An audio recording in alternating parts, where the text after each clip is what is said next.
Hello everyone. Welcome to Bambatha Mangozo TV. I'm here to update you of what was happening on iThonga izolo mhla ka-8 August 2025.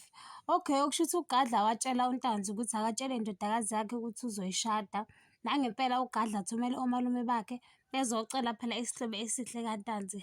Uphinda ezwa abantu bememeza egeyithini wavele waya kubo.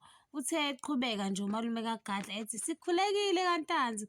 Wathi nje uphinde hey sizwile thula phela.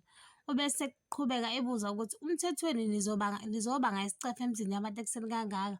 Abese babuza ukuthi ngempela iyiphi le ngane yentombazane ngoba ingane abanayo lapha kaNtanzi incane kabi. Wathi uyakhuluma umalume wavele wathi into engizovele ngiyenze nje ukuthi nginishaye ngenhlamvu 1 by 1 2 by 2 3 by 3 4 by 4 ngawe Gadla. UGadla wavele wafonela uNtanzi ethi akazosusa uphinda ngoba babangena isicefe lana egeyithini.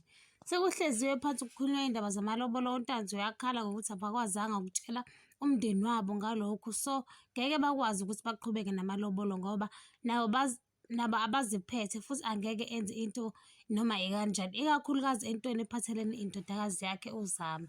Wavele nje wathi uGadla nithanda ningathandi lamalobolo azokwenzeka, kanti kusenjalo kuzongena uZama. Wabuza ukuthi kwenzakalani lana, wavele wathi uNtanzi akahamba ayogqoka ingubo ngalena ekamerweni. Wabuza ubakithi uZama ukuthi why baba wenze into ekanjena ngoba yena ubeshilo ukuthi angeke ashade uGadla ngoba akamfuni.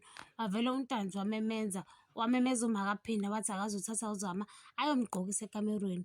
Wamthatha lapho uZama sekukhahlela ngisho izikhwama lezi afike nazo kade eyothenga. Uyambona nje ukuthi lento eyenzakalayo akayithandi.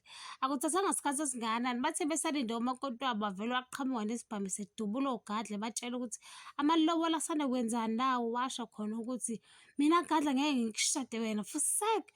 Wadubula uZama wathuka wonke umuntu endlini oGadla nomalume wakhe baphuma ngesamagondwana. Ngiyayibamba lana ungakhohlwa ukucindezela notification bell nokusubscribe noma ubusho umoba wakho. Bye.